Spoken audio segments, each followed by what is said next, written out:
Ketika kita punya uang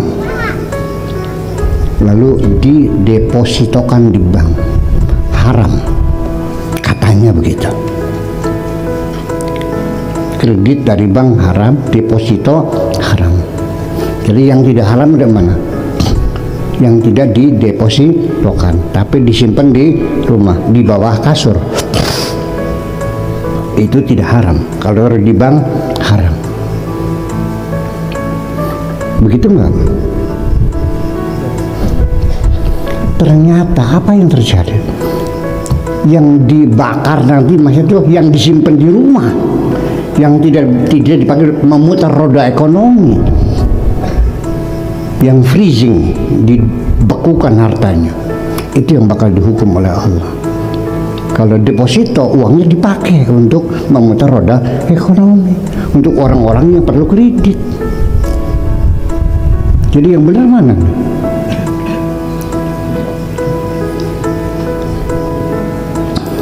Uang disimpan di bawah kasur, itu tidak haram.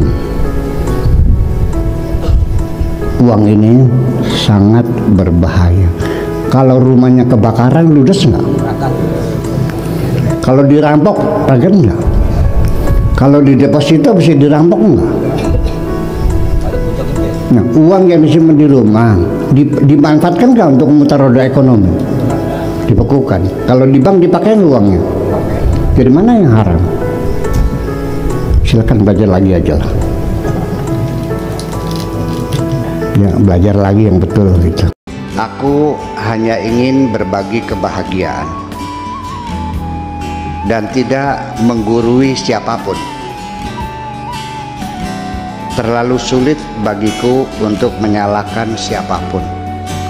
Akan tetapi apabila ada orang yang ingin mengisi raportku, tentu aku sangat gembira sekali.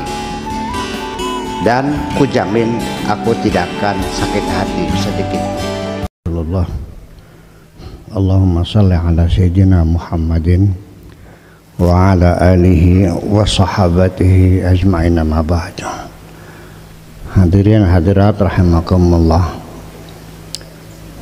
Ada yang menggelitik pikiran saya.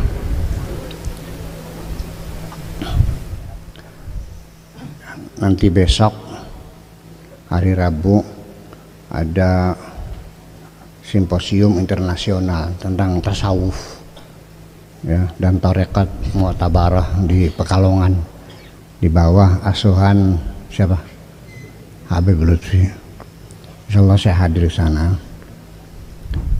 Jadi artinya bahwa masalah tasawuf ini sedang diperhatikan banyak orang. Ya, sudah mulai berkembang. Karena akhir-akhir ini kehidupan kita ternyata semakin makmur, semakin banyak uang, semakin gersang. Ya, makanya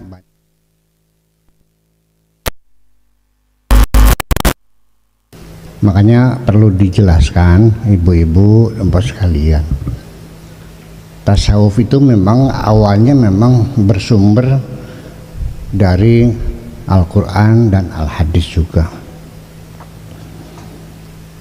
Dan kemudian pola hidup tasawuf sudah dijalani oleh Kanjeng Nabi dan para sahabat-sahabatnya. Hanya saja dia menjadi satu style of life, pola hidup, bahkan menjadi ilmu, ya, menjadi style of life dan ilmu pengetahuan.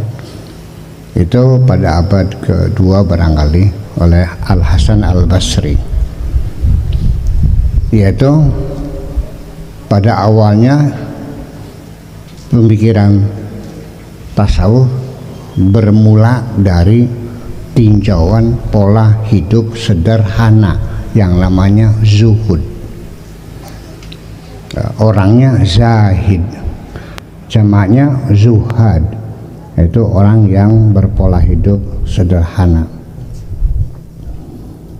Dan memang sampai sekarang juga pola hidup sederhana itu membawa dampak luar biasa. Kita bisa menikmati kebahagiaan hidup ini dibandingkan daripada hidup berfoya-foya, hidup segala macam. Hidup zuhud itu ya menerima apa adanya. Yang sering saya sampaikan pada orang-orang yang mulai belajar tasawuf, saya jelaskan pola hidup sederhana atau zuhud itu seperti apa, yaitu menerima apa adanya. Jadi artinya yang ada kau nikmati, yang tidak ada jangan kau pikirkan. Adanya tempe, silakan makan tempe. Sate nggak ada, jangan dipikirin. Ya, sebab nanti pada akhirnya enaknya makan, nyenyaknya tidur dan sebagainya, itu bukan persoalan materi. Jangan dikira kita beranggapan bahwa makan sate lebih enak daripada ndas petek. Ngerti ndas petek? Enggak juga. Saya sering bertanya, enak mana makan sate atau makan endas petek? Sate, tapi kalau giginya sakit,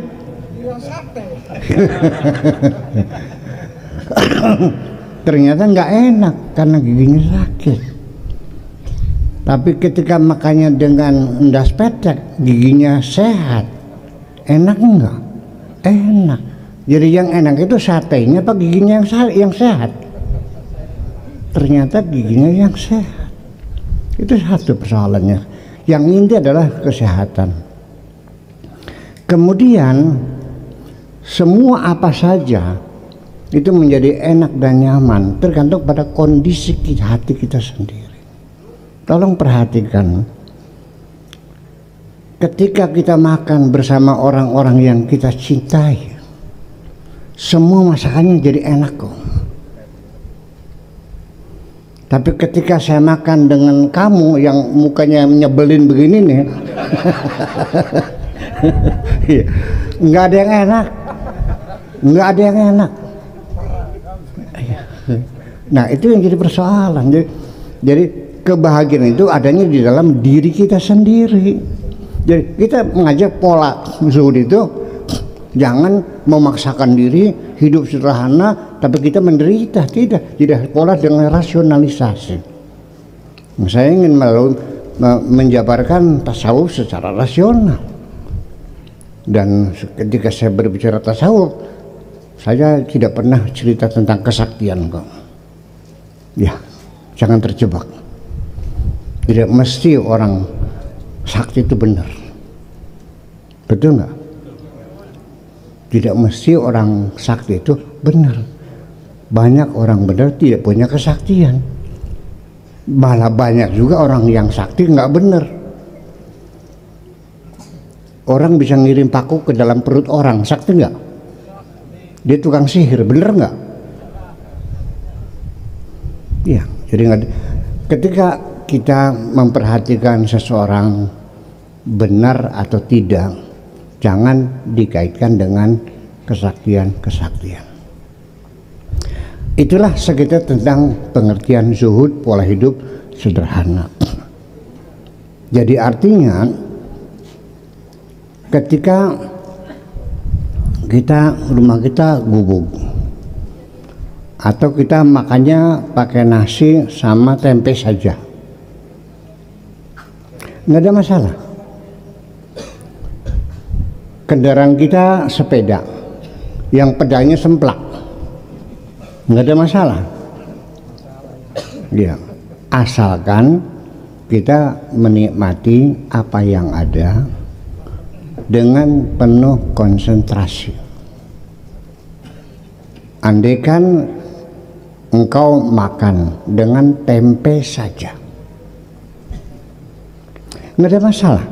Anda bisa menikmatinya dan bisa uruk pindo asal konsentrasi, yaitu matamu melihat tempe, tanganmu memegang tempe, gigimu menggigit, tenggorokanmu menelen, pikiranmu mikirin enak kok. Alhamdulillah. Ya. Ya, kenapa sebabnya engkau makan tempe sambil menangis? Karena matamu melihat tempe, pikiranmu melihat sate.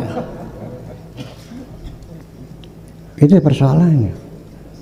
Jadi berkonsentrasi, syukuri saja apa yang ada. Ini namanya pola hidup sederhana, atau istilah bakunya namanya pola hidup zuhud. Digambarkan dalam satu saya nggak yakin hadis itu, mungkin patah ulama ya, yang artinya tuba liman hudiya lil Islam wa kana aisyu kafafan wa qanaatan. Berbahagialah orang itu yang mendapatkan hidayah menjadi Islam, menjadi muslim. Wa kana aisyu kafafan wa qanaatan. Hidupnya tidak punya apa-apa dan menerima apa adanya. Orang yang hidup tidak punya apa-apa dan menerima apa adanya, itulah orang yang paling bahagia. Masuk akal nggak? Di sini tugas saya untuk menjelaskan kepada Anda semuanya, biar masuk akal. Tidak punya apa-apa, menerima apa adanya, itu yang paling bahagia. Masuk akal nggak? Ya anak kong sugi. Logikanya seperti itu.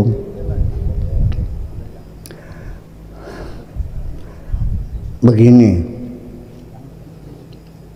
ketika Bapak Haji Mustafa mobilnya hilang, sedih nggak?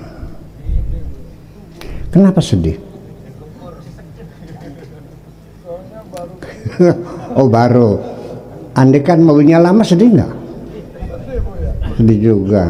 Sok alasan lagi, kreditnya belum lunas. Oke, kalau sudah lunas sedih nggak? Sok alasan lagi, satu-satunya. Kalau Anda punya 3, sedih nggak yang satu?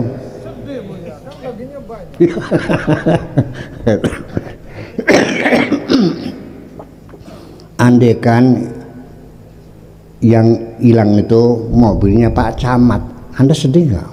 Pak Camat siapa ya? Kenapa tidak sedih? Nah, ya itulah persoalannya. Anda sedih karena Anda merasa memiliki mobil. Anda merasakan mobil itu milik saya, kan begitu. Tapi ketika mobil itu milik Pak Camat, Anda nggak ada urusan ikut bersedih hati. Jadi intinya kesedihan kita itu bermula dari rasa memiliki. Jadi kaidah umumnya, semakin banyak engkau memiliki, maka semakin banyak kesedihan Anda. Percaya nggak? Ternyata Bitarmis seumur hidup tidak pernah gagal panen. Sebabnya apa?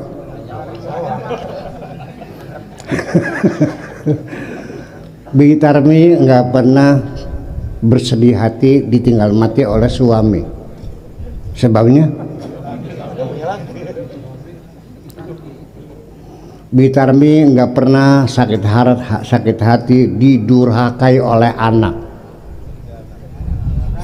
Jadi kalau begitu, Bitarmi lah orang yang paling bahagia karena dia tidak punya apa-apa. Nah, di sini saya ingin menjelaskan bahwa tidak punya apa-apa tidak mesti secara real, secara realita Anda miskin melarat, bukan itu. Tetapi Anda tidak pernah merasa memiliki, sekalipun harta Anda berlimpah ruah, Anda bahagia. Sudah paham? Para aulia itu nggak miskin kaya-kaya. Mereka bahagia ya karena apa yang ada tidak pernah dirasakan sebagai miliknya. Yang ada apa? Adalah hanya hak guna pakai sementara. Datang-datanglah, pergi-pergilah, nggak ada urusan. Setiap yang diambil pasti akan datang yang baru. Peribahasa sugi ora rerawat. Nah itulah. Nah kita melangkah selanjutnya, ini penting sekali. Sekarang kita sering sekali terjebak. Dan saya melihat banyak para murid itu artinya dalam tasawuf itu artinya mahasiswa ya. Kalau murid kan SD, kalau SMP SMA siswa, kalau perguruan tinggi mahasiswa, kalau di Arab kalau SD tilmid ya kan begitu. SMP sama tilmid. Kalau perguruan tinggi namanya talib. Nah kalau sudah S3 ke atas namanya murid. Di balik murid jadi S dari sini ya. Di sana murid itu di atasnya doktor. Yaitu para murid al-muridun itu para pengikut sufi yang sedang berjuang belajar untuk hidup secara tasawuf. Banyak sekali saya perhatikan teman-teman saya, nggak usah disebut namanya, yang menjalani ketasawufan terjebak ternyata. Dia beranggapan sedang menjalani pola hidup zuhud. Padahal nyatanya dia sedang berada di pola hidup medit. Antara medit dan zuhud ini garis pemisahnya sangat tipis sekali. Sangat tipis sekali dan sulit dibedakan. Ya. Ya kenapa? Nah, oleh karena itu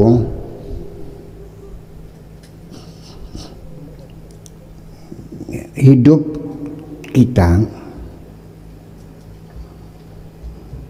apakah zuhud atau tidak? Coba kita ambil sampling dalam kehidupan sehari-hari. Ada orang punya sawah 40 hektar, kaya atau miskin? Kaya. Tapi itu mulut belum pernah makan sate kambing seumur hidup. Sawahnya 40 hektar. Sehari-hari makanya ndas petek sama sambal jangan asem. Ndas petek tuh kepala ikan asin lah. Sama sayur asem sama sambal. Sawahnya 40 hektar, kakinya belum pernah pakai sepatu. Dan anaknya nggak ada yang kuliah, paling tinggi hanya SMP. Bayangkan, apa itu zuhud? Itukah zuhud? Sehari-hari dia tidak boros, tidak membelanjakan uang sewenang-wenang, tidak, disimpan semuanya. Ini medit apa zuhud? Dan Anda juga sering menuduh orang medit, padahal hakikatnya dia hidup zuhud. Anda mengatakan medit karena Anda tidak jelas makna zuhud itu seperti apa. Ini yang lucu lagi, zuhud sebagai pola hidup para sufi, tetapi juga medit yang kelihatannya seperti sama, ya, garis pemisah sangat tipis sekali, malah justru orang medit itu dalam Al-Qurannya disebut orang kafir. Kafir. Mari kita bacakan. Jadi, apakah dia orang yang bersyukur, apa orang dia yang kafir? Nah, itulah sangat tipis sekali. Kita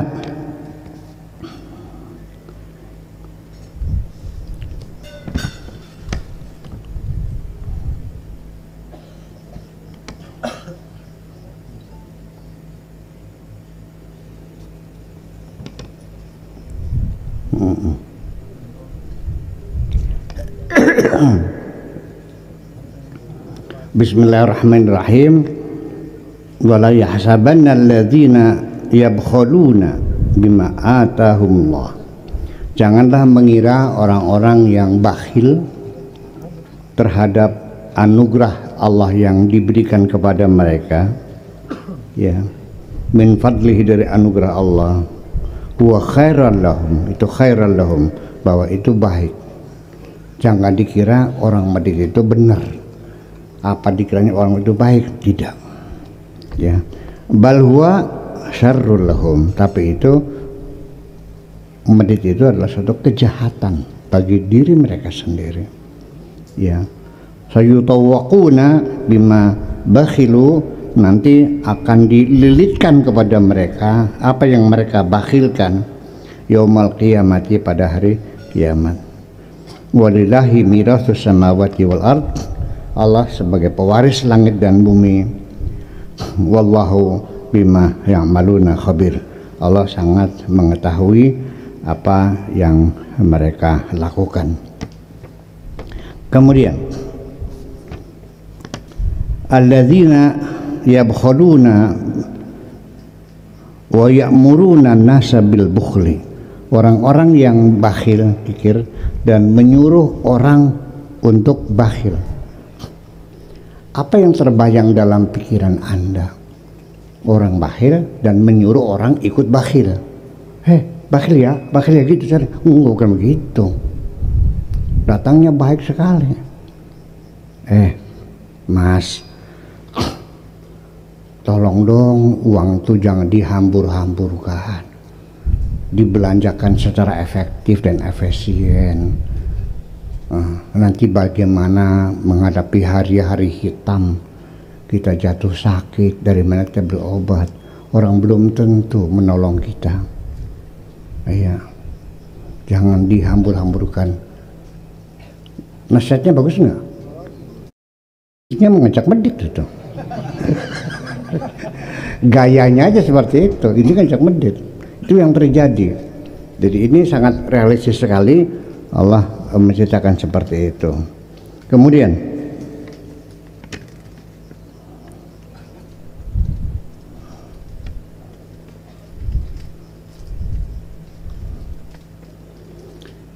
walladzina yaknizuna dzahaba wal fiddata, orang-orang yang menumpuk-numpuk emas dan perak, wala yunfiquna fi sabilillah, dan tidak dinafkahkan di jalan Allah, ya. Fabashirhum bi'adzabin alim, berilah kabar gembira kepada mereka dengan siksaan yang pedih. Berikan kabar gembira mereka yang menumpuk-numpuk emas dan perak, gitu, ya. Yauma yuhma 'alaiha, nanti hartanya itu, emas dan peraknya akan digodok di finari jahannama, di api neraka sampai mendidih, ya. Fatuqwa biha jibahuhum, nanti akan digosokkan kepada badan mereka, ya, pada muka mereka, wa junubuhum, dan juga perut mereka, wa duhurum, dan punggung mereka disetrikakan, disiramkan, gitu. Hada makanistum, inilah yang kamu simpan itu,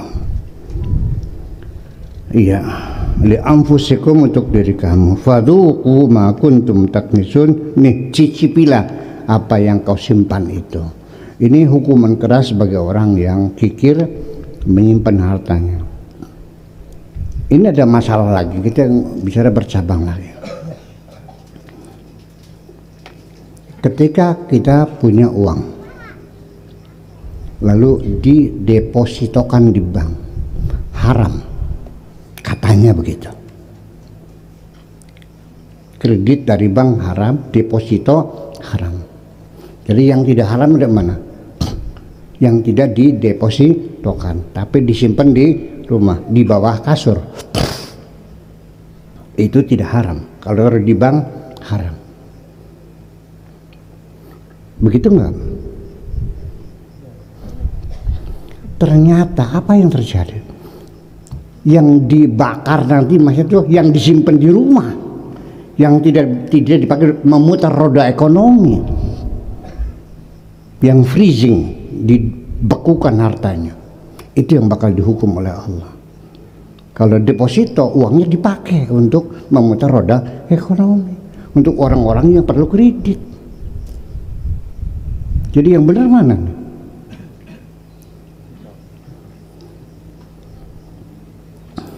Uang disimpan di bawah kasur itu tidak haram. Uang ini sangat berbahaya. Kalau rumahnya kebakaran ludes nggak? Kalau dirampok kaget nggak? Kalau di deposito bisa dirampok nggak?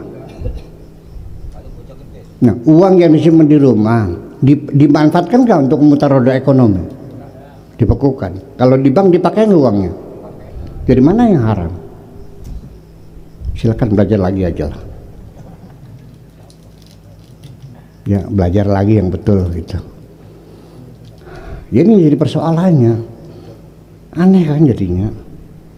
Banyak sekali putusan-putusan fikih semacam ini. Jadi kita menjadi gelisah juga. Seperti ada orang jual kreditan nih. Kalau kotan harganya 1 juta. Kalau kreditan sebulannya 120.000. Artinya setahun berapa jadi?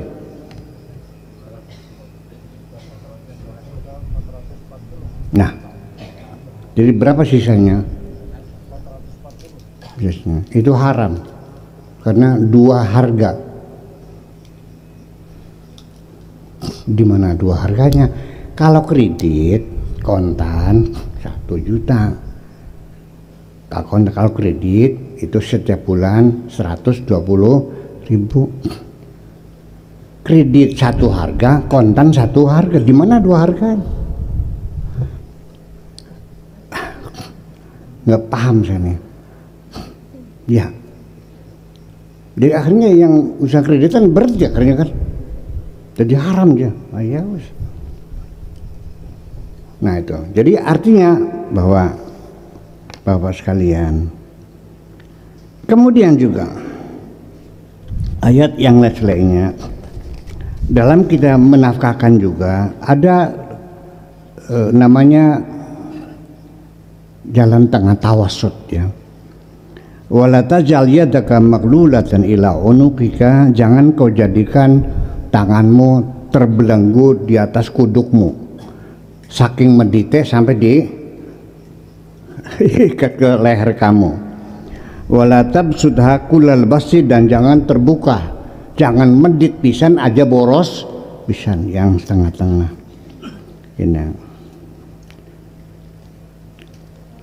Kemudian walladzina idza anfaqu lam yusrifu, yaitu orang-orang yang apabila menafkahkan hartanya lam yusrifu, tidak berlebihan, walam yakturu, wa kana min dzalika wa kana baina dzalika qawama. Jadi sedang-sedang saja, tidak terlalu boros dan juga tidak terlalu medit. Orang Yahudi itu disebutkan dalam Al-Qur'annya wa'adadna lil kafirina 'adzaban muhina. Orang medit itu disiapkan neraka yang menghinakan. Jadi orang medit itu orang kafir yang akan masuk neraka. Jadi artinya kalau ada orang medit kafir, dasar bocah kafir sih, apa sih medit sih? Artinya mengingkari kenikmatan Allah Subhanahu wa Ta'ala. Jadi kita kembali lagi waspada, jangan terburu Anda meyakini saya sudah bisa berpola zuhud. akan menjadi seorang sufi yang asli. Ternyata Anda berada di wilayah kemeditan. Iya, orang yang zuhud Anda tuduh sebagai orang medit, malah terbalik-balik. Jadi ini yang perlu kita bicarakan malam ini. Apa kriterianya orang zuhud itu dan apa kriterianya orang medit itu. Oke, terima kasih. Assalamualaikum warahmatullahi wabarakatuh.